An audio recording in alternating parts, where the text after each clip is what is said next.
बिस्मिल्लाहिर्रहमानिर्रहीम। अस्सलाम वालेकुम नाज़रीन, मैं अहमद फवाद हूँ और आप मेरा यूट्यूब चैनल देख रहे हैं। नाज़रीन, बड़ी खबर और ब्रेकिंग न्यूज़ के साथ आज की व्लॉग में आपकी खिदमत में हाजिर हुआ हूँ और 4 बड़ी इंपॉर्टेंट डेवलपमेंट्स हैं जिनके हवाले से कुछ डिटेल्स हैं आपके साथ मैंने शेयर करनी है। सबसे पहली और बड़ी खबर तो ये है कि शहबाज शरीफ से इस्तीफ़ा मांग लिया गया है। मामला क्या है, एक्सक्लूसिव डिटेल्स आपसे शेयर करूँगा।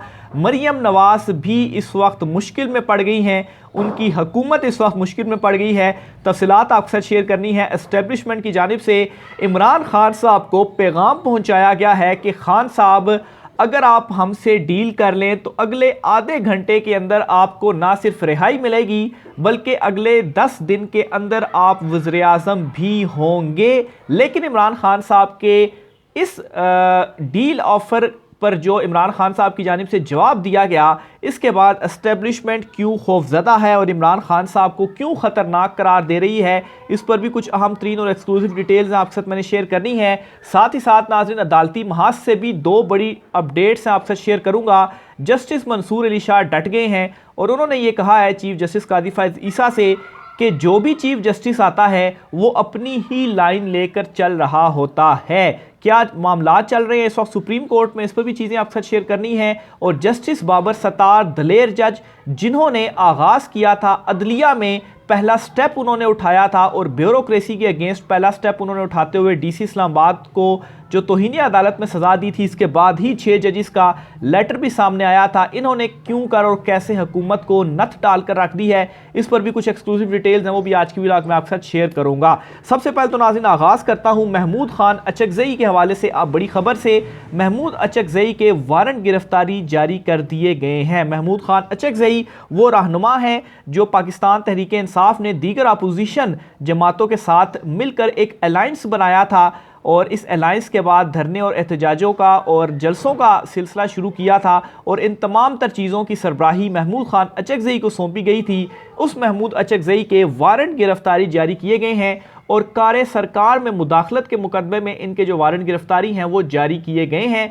जुडिशल मजिस्ट्रेट क्वेटा ने महमूद अचकज़ई के वारंट गिरफ्तारी थाना ग्वालमंडी में दर्ज एक FIR में उनके वारंट गिरफ्तारी जारी किए और ये जो FIR है उन पर तब दर्ज की गई थी जब वो सदारती उम्मीदवार थे और PTI ने ही इन्हें सदारती उम्मीदवार नामजद किया था। उस वक्त जी ज़िले इंतज़ामिया ने इनके घर पर गैर कानूनी तजावज़ात से मुतल्लिक कार्रवाई के लिए छापा मारा था, लेकिन महमूद खान अचकज़ई उस वक्त घर पर मौजूद नहीं थे, इसलिए कार सरकार में मुदाखलत का मुकदमा इन पर दर्ज कर दिया गया था। बाद में जो है वो पेश ना होने पर जुडिशल मजिस्ट्रेट ने इनके जो वारंट गिरफ्तारी हैं वो जारी किए हैं। तो बहरहाल जी महमूद खान अचकज़ई जो कि थोड़े से एक्टिव भी हैं इन दिनों में और वो गुफ्तगू भी कुछ मुज़म्मती कर रहे हैं, तो अब ये डिटेल उनके हवाले से सामने आई है जी कि उनके वारंट गिरफ्तारी जारी कर दिए गए हैं। आगे चलते हुए नाज़रीन आपको बताता चलूँ कि इमरान खान साहब को बड़ा ही एक इम्पॉर्टेंट मैसेज पहुंचाया गया है और इसकी जो तस्दीक है, बल्कि ये पूरा बयान है जो कि दे रहे हैं शेख वकास अकरम साहब। इन्होंने ये कहा है जी कि अगर इमरान खान आज वज़ीर आज़म बनना चाहें तो आधे घंटे में वो जेल से बाहर होंगे और 10 दिन में वज़ीर आज़म भी होंगे। लेकिन मैं इमरान खान से कल मिलकर आया हूँ और वो बड़े वाज़े हैं, मैं किसी सूरत ग़ुलामी कबूल नहीं करूँगा। मुझे 9 महीने क्या 9 साल जेल में रख लें, मैं नहीं झुकूंगा। तो ये जी वाज़े पैगाम है इमरान खान साहब का। यहाँ तक इमरान खान साहब को ऑफर्स दी जा रही हैं, इसलिए शेख वकास अकरम की जानिब से ये कहा गया है कि अब तो इमरान खान साहब इन तमाम तर चीज़ों से ऊपर हो चुकी हैं कि उनको हुकूमत मिले या वो वज़ीर आज़म की कुर्सी पर आएँ। ये तो सिर्फ इन लोगों का खेल है कि हमें इक़्तिदार मिले, शरीफों का और जरदारियों का, क्योंकि इन्होंने अपनी जो करप्शन है उससे बचना है और केसेस को माफ़ करवाना है। और हुकूमत में जब से ये आए हैं तब से हम यही देख रहे हैं, यही चीज़ें हो रही हैं। इनके सारे जो मुकदमे हैं वो माफ़ भी हो रहे हैं, ये उनसे बरी भी हो रहे हैं और जो तरमीमें वगैरह भी कर रहे हैं वो भी ये अपने लिए ही कर रहे हैं। लेकिन इमरान खान साहब अब इन तमाम तर चीज़ों से ऊपर हो चुके हैं। इमरान खान साहब शिकस्त दे चुके हैं इन तमाम को और अब असल जो इमरान खान साहब मुकाबला है वो एस्टेब्लिशमेंट या ताकतवर हलकों के साथ है और इमरान खान साहब किसी तरह से भी कोई कंप्रोमाइज़ करने को तैयार नहीं है। यहाँ तक भी ये कह चुके हैं जी कि ये रिहाई और वज़ीर-ए-आज़म बनना तो कोई बात ही नहीं है। इमरान खान साहब चाहें तो बन सकते हैं, लेकिन इमरान खान साहब की जो जंग है, जो लड़ाई है, वो इस अवाम के लिए है, इक़्तिदार की लड़ाई नहीं है, असल में इनकलाब की और आज़ादी की लड़ाई है। और इमरान खान साहब ये कह चुके हैं कि ये 9 महीने क्या, ये मज़ीद भी मुझे रखना चाहें तो ये रख ले। ये भी गलत फहमी इनकी दूर हो जाएगी। जो ये कहते थे कि इमरान खान कुछ दिन जेल में नहीं गुजार पाएगा, उनकी गलत फहमी तो दूर हो गई। अब जो ये सोचते हैं कि इमरान खान कब तक जेल में रहेगा, कितने महीने जेल में रहेगा, तो खान साहब ये कह चुके हैं कि सारी ज़िंदगी भी रहना पड़ा तो मैं रहूँगा, लेकिन ये जो आज़ादी है इसकी खातिर मैं लड़ रहा हूँ और किसी सूरत ग़ुलामी कबूल नहीं करूँगा। अब इसी दौरान नजम सेठी साहब हैं, उन्होंने बड़ा एक इंपॉर्टेंट गुफ्तगू की है, जो उनका शो है जी, उसमें उन्होंने कहा है कि एस्टेब्लिशमेंट कहती है कि इमरान खान बहुत ख़तरनाक है। एस्टेब्लिशमेंट कहती है कि इमरान खान बहुत ख़तरनाक है, इसलिए अगर इमरान खान डील कर ले हमारे साथ तो फिर सब कुछ हो जाएगा, लेकिन अगर इमरान खान डील के बग़ैर बाहर आ जाता है तो फिर तो हमें भी लारे पड़ जाएंगे। इसलिए वो कह रहे हैं जी कि एस्टेब्लिशमेंट कहती है कि इमरान खान बहुत ख़तरनाक है, इमरान खान को तो कंट्रोल ही नहीं किया जा सकता। इमरान खान का नाम लें तो एस्टेब्लिशमेंट की आंखों से आग निकलती है, इसीलिए तो क्रैक डाउन करते हैं तहरीक इंसाफ के ख़िलाफ़, इसीलिए तो मोहसिन नकवी को लेकर आए हैं। यानी कि नजम सेठी साहब जो हैं वो सारे का सारा प्लान बता रहे हैं। जो दबे लफ्ज़ों में बातें की जाती थी कि जो पीटीआई के ख़िलाफ़ क्रैकडाउन किया जा रहा है और जो है वो इस नाम पे किया जाता था जी कि सिक्योरिटी और दीगर चीज़ों का बहाना बनाकर, तो असल में वो सारे बहाने होते थे। मसला ये था कि इमरान खान से इनको ख़तरा था, इमरान खान इनसे कंट्रोल नहीं हो रहा था, इसीलिए पीटीआई के ऊपर क्रैकडाउन भी हुआ। और फिर उसके बाद मोहसिन नकवी को जो ये लेकर आए हैं, कौन लेकर आए हैं? ताकतवर हल्के लेकर आए हैं, इसीलिए लेकर आए हैं कि ये पीटीआई के अगेंस्ट क्रैकडाउन करे, दबाव डाला जाए इमरान खान के ऊपर और इमरान खान को डील के लिए राज़ी किया जाए, ताकि इमरान खान साहब हमारे साथ डील कर लें और जो हमें ख़तरा नज़र आ रहा है वो ख़तरा टल जाए। लेकिन इमरान खान साहब, ये जो नर्व्स की गेम थी, इस नर्व्स की गेम में एक मरतबा फिर सुरखरू हो चुका है। तो बहरहाल जी, ये नजम सेठी साहब हैं जो कि ये बड़े दावे उनकी जानिब से किए जा रहे हैं। इसके अलावा नजम सेठी ये भी कह रहे हैं जी कि जो नून लीग के हवाले से आपको मैंने ख़बरें दी थी कि नून लीग भी मैसेजेस भेज रही है, इवन के नवाज शरीफ मैसेज भेज रहे हैं कि इमरान खान हमारे साथ मुज़ाकरात करे, हमारे साथ डील करे। इसकी क्या रीज़न है? इस पर भी नजम सेठी ने ही ये कहा है कि नून लीग पीटीआई से बातचीत की ऑफ़र करके एस्टेब्लिशमेंट को पैगाम दे रही है। एस्टेब्लिशमेंट को अगर ये लगा कि पीटीआई और नून लीग समेत सब सियासतदान इकट्ठे होने जा रहे हैं तो एस्टेब्लिशमेंट थोड़ा सा पीछे हटकर नून लीग को कहेगी कि अच्छा चलें, ठीक है, आप मोहसिन नकवी की जगह अपना वज़ीर दाखिला लगा लें। तो ये अब मोहसिन नकवी जो वज़ीर दाखिला लगे हैं, जो कि दबे लफ्ज़ों में कहा जाता था जी कि ये एस्टेब्लिशमेंट की तरफ से हैं और जो है वो सेनेटर भी वो बन गए हैं और चेयरमैन पीसी भी बन गए हैं। और राना सनाउल्लाह जो बातें करते थे कि इस वक्त सबसे ताकतवर कोई बंदा है तो वो मोहसिन नकवी है और अगर वो चाहे तो वज़ीर आज़म भी बन सकता है, ये तो उसकी मेहरबानी है कि वो वज़ीर आज़म नहीं बना। तो ये खुलकर अब नजम सेठी साहब जो हैं वो बता रहे हैं जी कि मोहसिन नकवी साहब कहाँ से आए हैं और ये किसके बंदे हैं और नून लीग क्यों इनसे नाखुश है और वो क्यों इमरान खान को डील के लिए मैसेजेस भेज रही है और इसके ऊपर फिर एस्टेब्लिशमेंट की क्या हिकमत अमली है। तो ये सारी बातें हैं जी जो कि अब खुलकर ये खुद करना शुरू हो चुके हैं और यही तफसीलात थी, यही चीज़ें थी जो कि हम आपके सामने रखते थे। बहुत सारे नाज़रीन तो ये भी कमेंट बॉक्स में कहते थे जी कि आपके पास ये सारी जो इन्फॉर्मेशन है ये कहाँ से आई, आप कैसे ये जो इन्फॉर्मेशन है ये दे रहे हैं, ये शायद दुरुस्त इन्फॉर्मेशन नहीं है। लेकिन वो तमाम नाज़रीन आप ज़रूर कमेंट बॉक्स में भी लिखिएगा कि ये तमाम तर चीज़ें डिटेल्स आपके साथ में शेयर करता था। और अब इनके अपने घर के भेदी नजम सेठी को मैंने इसलिए उनको कोट किया कि इनके घर के भेदी हैं असल में वो ये बड़े सारे जो इंकशाफात हैं उनकी जानिब से किए जा रहे हैं। अदलिया के साइड से भी कुछ इंपॉर्टेंट खबरें आपके साथ में शेयर करता चलूँ जी। जस्टिस मंसूर अली शाह हैं, उन्होंने कल एक तकरीब से खिताब किया और उस तकरीब में दो बड़ी इंपॉर्टेंट बातें उन्होंने कही हैं और इन बातों से ये पता चल रहा है कि इस वक्त अदलिया के अंदर क्या चीज़ें चल रही हैं। एक तो नाज़रीन जस्टिस मंसूर अली शाह ने कहा है कि एक चीफ जस्टिस आते हैं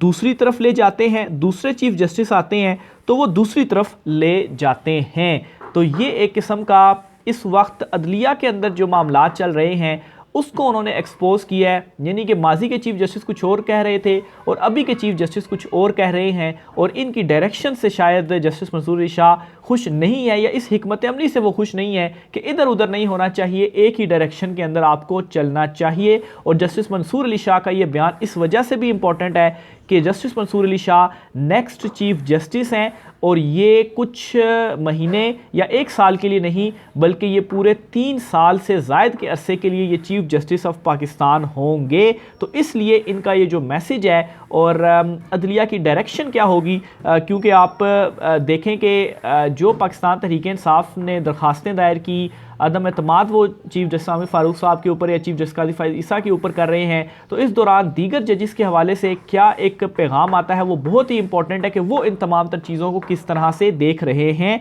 तो इनसे ये लग रहा है कि वो कुछ ज़्यादा खुश नहीं हैं मौजूदा अदालत से या मौजूदा जजिस से या मौजूदा सरबराहान से।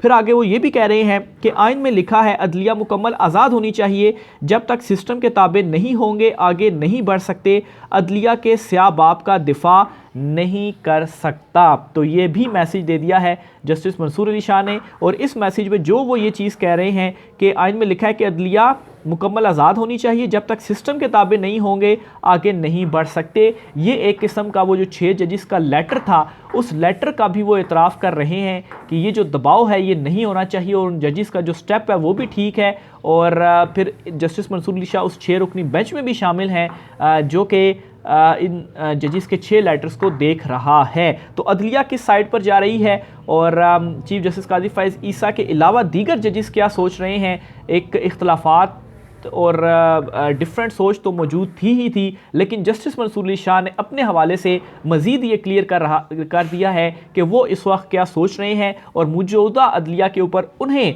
कितना एतमाद है। और उनकी ये सोच बहुत इंपॉर्टेंट है क्योंकि नेक्स्ट जो चीफ जस्टिस हैं वो जस्टिस मंसूर अली शाह ही हैं। आगे चलते हुए नाज़रीन आपको बताता चलूँ जी कि सुप्रीम कोर्ट से एक और बड़ी डेवलपमेंट हुई है, और वो ये जी कि कराची बार ने भी सुप्रीम कोर्ट से रुजू कर लिया है, और जो अस खुद नोटिस लिया था 6 जजिस के लेटर वाले मामले पर, इस मामले पर उन्होंने भी दरख्वास्त दायर की है कि उन्हें भी इसमें फ़रीक बनाया जाए, और जो हुकूमती इंक्वायरी का नोटिफिकेशन है जो उन्होंने तसद्दुक़ जिलानी को कहा था जी कि आप आएँ और सरबराही करें और इंक्वायरी करें, तसद्दुक़ जिलानी ने तो इनकार कर दिया था, लेकिन उस कमीशन का नोटिफिकेशन का अदम करार देने की जो इस्तदा है वो इसमें की गई है। हाई कोर्ट्स को फुल कोर्ट मीटिंग बुलाने की हिदायत की जाए, high court full court meeting में दीगर जजिस से पूछे इन्हें मुदाखलत का सामना तो नहीं, हाई कोर्ट को किसी भी मुदाखलत से मुतल्लिक रूल्स तैयार करने की हिदायत दी जाए, और हुकूमत को इंटेलिजेंस एजेंसी से मुतल्लिक भी मेकनिज़म तैयार करने का कहा जाए। ये दरख्वास्त दायर कर दी गई है, और ज़राए के मुताबिक नाज़रीन इससे पहले भी जो 8-9 दरखास्तें आ चुकी हैं सुप्रीम कोर्ट में, उन तमाम को यकजा करके इस अस खुद नोटिस में ही उनको लगा दिया गया कि एक साथ सबको सुना जाएगा। तो ये भी दरख्वास्त है 30 अप्रैल को समात होने जा रही है, तो इस दरख्वास्त को भी यकजा करके उसके साथ ही सुना जाएगा। शहबाज शरीफ से इस्तीफ़ा ले लिया गया है बतौर मांग लिया गया है बतौर पार्टी सदर। एक करारदाद मुतफ़िका तौर पर मंजूर की गई है। मुस्लिम लीग नून का अहम तरीन इजलास था, और इस इजलास में ये फैसला किया गया है कि नवाज़ शरीफ अब पार्टी के सदर होंगे, अब शहबाज शरीफ पार्टी के सदर नहीं होंगे। तो ये एक बड़ी डेवलपमेंट है, एक बड़ी खबर है जी। इस हवाले से भी मैंने आपको वीलॉग के अंदर आगाह कर दिया था सोर्सेज से, उस वक्त ये मैच्योर नहीं हुई थी, लेकिन ज़राए दावा कर रहे थे तो मैंने आपके साथ खबर शेयर की थी। तो अब ये जो है वो कन्फर्म भी हो चुका है कि शहबाज शरीफ से कह दिया गया है कि बतौर पार्टी सदर अब आप इस्तीफ़ा दे दें। मरियम नवाज़ भी मुश्किल में फंस चुकी हैं, और मरियम नवाज़ ने जो पुलिस की वर्दी पहनी थी, अब इस पर कुछ कानूनी माहिरीन की जानिब से कुछ तबसरा भी किया गया है, और उन्होंने कुछ कानून का हवाला भी दिया और ये कहा है कि बग़ैर इजाज़त अगर आप पुलिस की वर्दी पहनते हैं तो 3 साल के लिए आपको कैद की सज़ा हो सकती है, और 1 लाख रुपए तक जुर्माना भी हो सकता है अगर आपने बग़ैर इजाज़त वर्दी पहनी है। और ज़ाहिर सी बात है मरियम नवाज़ के ख़िलाफ़ अगर फिर कार्रवाई होती है तो फिर उनमें जो नाअहली वाला मामला है वो भी खुलेगा ही खुलेगा, और इस मुल्क में कुछ भी हो सकता है। ख़ास तौर पर जिस तरीके से इमरान खान साहब के अगेंस्ट जो 200 के करीब मुकदमे जिस तरह से बनाए गए, और ऐसे ऐसे भोंडे मुकदमे साइफ़र केस आप देख लें, तो कोई ये चंबे की बात नहीं है कि अगर मरियम नवाज़ के अगेंस्ट भी ये मुकदमा बन के उनको नाअहल कर दिया जाए और उनके ख़िलाफ़ ये कार्रवाई हो। तो बहरहाल जी एक अगर कानूनी पॉइंट ऑफ व्यू से देखें तो ये लॉ है कि इस तरह का इक़दाम करने से अगर बगैर इजाज़त किया जाए तो 3 साल की कैद और प्लस जो है वो 1 लाख रुपए का जो जुर्माना है वो भी होता है। बाबर सत्तार की जानिब से नथ डाल के रखी गई है जी हुकूमत को, और ये पहले वो दलेर जज थे जिन्होंने स्टेप उठाया और ब्यूरोक्रेसी के अहम ऑफिसर को उन्होंने तौहीन अदालत में सज़ा सुनाई और फिर इसके बाद ही 6 जजेस का लेटर आया। अब इनके खिलाफ एक एक्शन लिया गया है और वो ये जी कि ऑडियो लीक्स केस में जो है वो इस्लामाबाद हाई कोर्ट में एक मुतफरिक दरख्वास्त दायर की गई है और इसमें जी ये कहा गया है कि ऑडियो लीक्स का जो केस है वो जस्टिस बाबर सत्तार जो हैं वो ना सुने। क्यों ना सुने जी? कि क्योंकि इस ऑडियो लीक्स केस में जस्टिस बाबर सत्तार साहब जिस तरीके से चल रहे थे और वो पता लगा रहे थे कि ऑडियो कौन लीक कर रहा है, क्यों ये लीक होती हैं, क्यों किसी की प्राइवेट ऑडियो इस तरह से रिकॉर्ड की जाती हैं, तो ये तमाम रिकॉर्ड्स वो तलब कर रहे थे। लेकिन इस पर जो है वो हुकूमत कुछ ज़्यादा आगे नहीं जाना चाहती थी। ज़ाहिर सी बात है, फिर सबको मालूम है कि कौन क्यों कर इस तरह की जो चीज़ें हैं वो करता है। बहरहाल जी अब इनके ख़िलाफ़ एक दरख्वास्त दायर की गई है कि वो इस केस से अलहदा हो जाएँ और कोई और जो जज है वो इस केस को सुने। तो बहरहाल जी जस्टिस बाबर सत्तार साहब क्यों ना सुने, क्योंकि ये डट चुके हैं इस वक्त और जिस तरह से इन्होंने तौहीन अदालत में सज़ा सुनाई थी DC इस्लामाबाद को, तो इस केस में भी ये इसी तरह का ही इक़दाम उठाएंगे। इस वजह से बेहतर ये है कि दरख्वास्त दायर कर दी जाए और उनको अलहदा कर दिया जाए। तो ये नाज़रीन आज की कुछ आम तरीन तफसीलात थी। राय का सार कीजिएगा, इजाज़त दीजिए, अल्लाह हाफ़िज़।